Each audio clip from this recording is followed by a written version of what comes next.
आप देखेंगे कि ऑस्ट्रेलियाई खिलाड़ी क्या बोल रहा है, वो चला गया यहाँ से आईपीएल छोड़ के और बोल रहा है कि यहाँ के लोग संवेदनहीन है ना। वहाँ पे इतनी बड़ी आपदा, उसके बाद इतना बड़ा इवेंट करवा रहे हैं। अब भारत की बेशर्मी देखो, और यहाँ के खिलाड़ियों की, एक खिलाड़ी जिसको क्या मिला था, भारत रत्न दिया था, यहाँ की बेशर्म सरकार ने उस बेशरम को भारत रत्न दिया था, वो बेशरम चुप है। जब किसानों का आंदोलन चल रहा था, एक विदेशी महिला ने बोल दिया कि हम इस विषय पर बात क्यों नहीं करते, तो वो बेशरम क्या बोलता है कि हमारा आंतरिक मामला है। अरे तो अब आंतरिक मामला रहे कि बाहरी मामला, ये तो बताइए। वो बेशरम कहाँ डूब मरा, वो तेंदुलकर कहाँ मर गया? अब तो बताए कि आंतरिक मामला की बाहरी मामला है।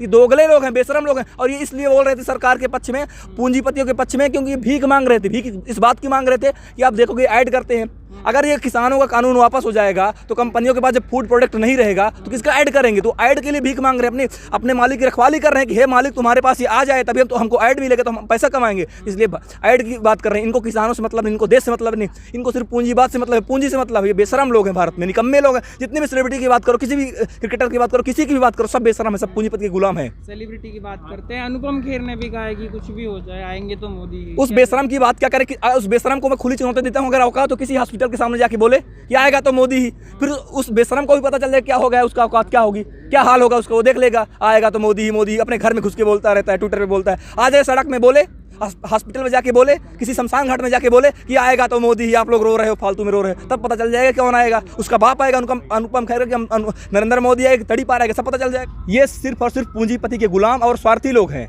इनको अपने मलाई से मतलब, मैंने जैसे बोला ना कि ये लोग उस समय किसानों का विरोध कर रहे थे कि हमारा आंतरिक मामला है। विरोध नहीं, बल्कि अपने आका से भीख मांग रहे थे कि अगर आप जब ये जीत जाएंगे, ये कानून वापस नहीं होगा, आपके पास जब संसाधन आ जाएंगे तो आप हमको ऐड करने के लिए देंगे। कोई चावल का करेगा, कोई आटा का करेगा, कोई दाल का करेगा, कोई तेल का करेगा। ये ऐड के लिए भीख मांग रहे थे। ये इनका सरोकार आम जनता से है ही नहीं। ये सिर्फ और सिर्फ पूंजीपति हितैषी लोग हैं। इनको अपने घर में सुख शांति चाहिए। भारत में क्या हो रहा है, भारत के लोग भूखे नंगे तड़पते रहे, इनसे कुछ फर्क नहीं पड़ता है। आपने देखा होगा पिछले साल कोरोना महामारी के टाइम पे क्या हो रहा था, लोग भूखे नंगे तड़प रहे थे, सड़क पे बच्चे पैदा हो रहे थे, लेकिन कोई सेलिब्रिटी बोला, एक दो को छोड़ दीजिए जिन्होंने सोनू सूद जैसे लोगों ने बहुत मदद किया, आज भी मदद कर रहे हैं, लेकिन बाकी बेशरम कहाँ मर गए थे। अभी बेशरम बोल देंगे कि अपने अपने घर में रहो, बाहर ना निकलो। अरे जो बाहर निकल गए उनकी मदद कौन करेगा। अभी हम लोगों के भी मतलब पूरे देश सब बोल रहे हैं कि लॉकडाउन, घर से नहीं निकलो। अब जो प्रवासी लोग अपने घर जा रहे थे, आनंद विहार कौशाम्बी बस स्टैंड पर, उनको खाना कौन खिलाएगा। इस देश को जो अपने आप को समझदार समझते हैं, एलीट क्लास के लोग अपने घर में घुस गए कि महामारी फैल जाएगी। हम जैसे झोपड़ी वाले लोग सड़क पर निकल के उनको खाना खिला रहे थे। भाई उनको भूखा मरने नहीं देंगे। और वो बेशरम लोग जब बात होगी तो बड़ी बड़ी बात करेंगे कि हमारा देश है, हमारा देश। खाक तुम्हारा देश है, तुमने इस देश के लिए क्या किया है, तुमने इस देश का सिर्फ यूज किया है। जहाँ पे जाओगे तो भारत भारत करोगे और सही में भारत के लोगों के लिए कुछ करते नहीं हो तुम बेशरम लोग। बिल्कुल गलत कर रही सरकार, खुद तो इनके कुछ औकात नहीं है, कुछ करते नहीं है। दलाली छाटेंगे, इधर से वसूली करवाएंगे, उधर से वसूली करवाएंगे, इस होटल से ले लेंगे, उस होटल से ले लेंगे, ठीक ना, इस बियर बार से वसूली करवा लेंगे। वसूली करना इनको आता है। स्वास्थ्य सुविधा लोगों को कहाँ से देंगे, कैसे प्लांट लगाएंगे। ऑक्सीजन की 1 साल का समय मिला था, पिछले साल भी ऑक्सीजन की तबाही मची थी। इस साल क्या किए, कोई भी सरकार बताए कि हमने इतने ऑक्सीजन प्लांट लगाया, तो कुछ नहीं है। बस जो मदद कर रहा है उसका टांग पकड़ के खींचेंगे। कौन क्या लगता है कि आगे कहाँ तक ऐसे हो पाएगा कि सरकार जवाब नहीं देगी, इस तरीके के उन पे काम नहीं होंगे तो आम जनता फिर भी उन्हीं की तरफ क्यों रुझान रखती है। बात यह कि जनता के पास शिक्षा नहीं है।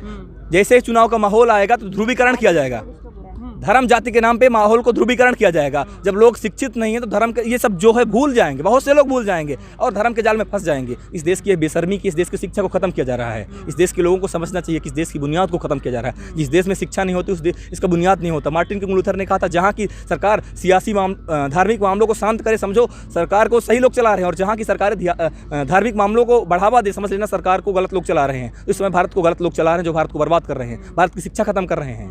मेन स्ट्रीम मीडिया आज भी दिखाता नहीं है कि प्रधानमंत्री कहीं नीचे हैं। बाहर अखबारों में लिखा जाता है कि एक अहंकारी प्रधानमंत्री भारत पे अभी राज कर रहा है। कैसे देखते हैं बात ये मेन स्ट्रीम मीडिया, इसमें 2-3 बात कहना चाहूँगा। मेन स्ट्रीम मीडिया क्या दिखा रहा है, किसान ऑक्सीजन टैंक रोक रहे हैं। मैं पूरे भारत के लोगों को बोलना चाहता हूँ, आपका ऑक्सीजन टैंकर जहाँ भी फंसता हो, किसानों से संपर्क करो। किसान ऑक्सीजन टैंकर पहुँचाएंगे जहाँ फंस रहा हो। बात करती मेन स्ट्रीम मीडिया की फंस रहा है, ये हो रहा है। और मेन स्ट्रीम मीडिया होता क्या है भाई, जो माइक ले लो पत्रकार हो गया क्या?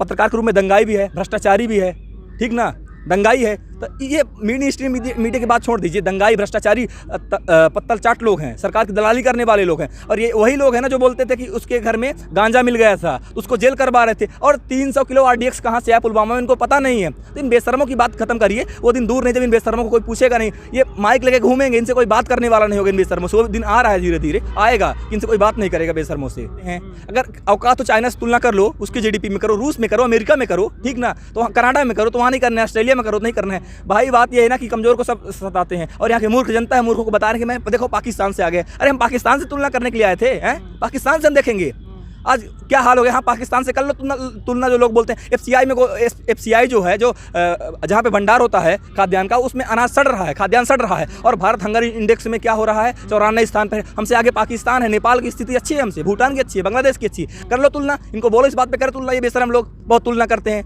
कुछ आता जाता तो नहीं अनपढ़ गंवारों को तुलना करेंगे। आप आंदोलन की बात करते हैं, कल 2 दिन पहले टिकैत जी ने बोला कि अब भी प्राइवेट जो मंडियां थी वो उद्योग पे हैं, काम चल रहा है उनमें, और सरकारी मंडियां बंद होना शुरू हो गई हैं। तो इस आंदोलन को कुछ फ़ायदा तो दिखाई दे नहीं रहा। बात यह है कि सरकार अभी नहीं मान रही ना। जिस दिन नेता बोल देंगे चलो प्राइवेट मंडी तोड़ दो, उस दिन सारी मंडी तोड़ दी जाएंगी और सरकारी मंडियों को बचाया जाएगा।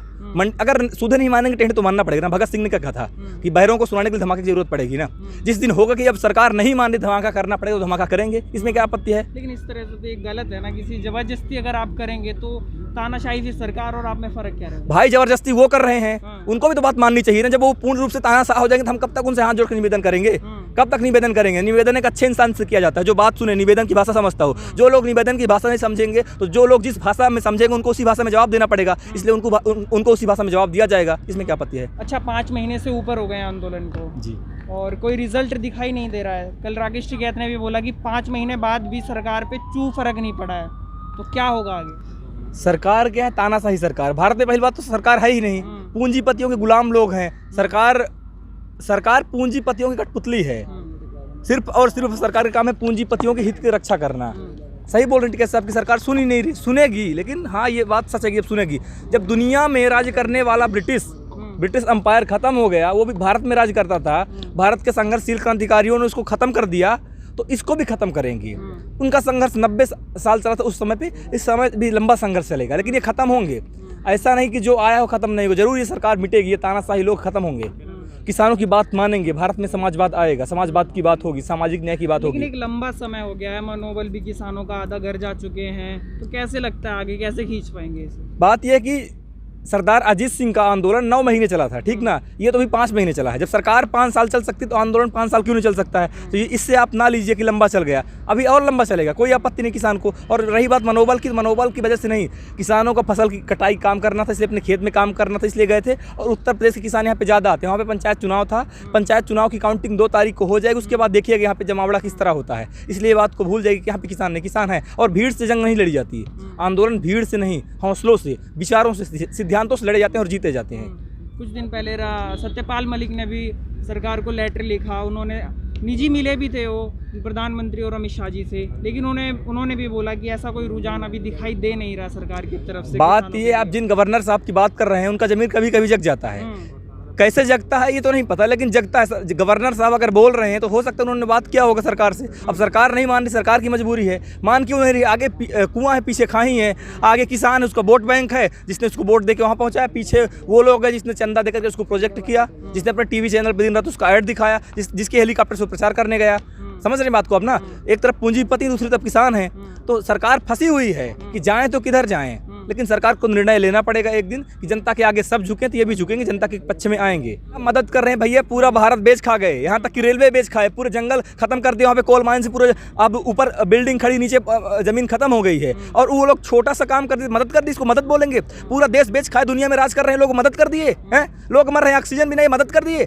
देश को बर्बाद करने के लिए दिखावा कर देते कि हाँ मैंने जनता के हित में ये काम किया, कुछ मदद तो नहीं करते हैं। थोड़ा सा काम करके पूरा देश को बेच रहे हैं ये लोग, ठीक ना। और अब सोचो रेलवे जैसे रेल खरीद लिए, सेल खरीद लिए, ठीक ना। वही सेल जो आज ऑक्सीजन बना के दे रहा है उसको भी बेचने की तैयारी हो रही है, बेल को बेचने की तैयारी जो ऑक्सीजन बना के दे रहा है। तो बचा क्या भारत में। ये लोग नौटंकी करते हैं कि जो लोग मदद कर दिए।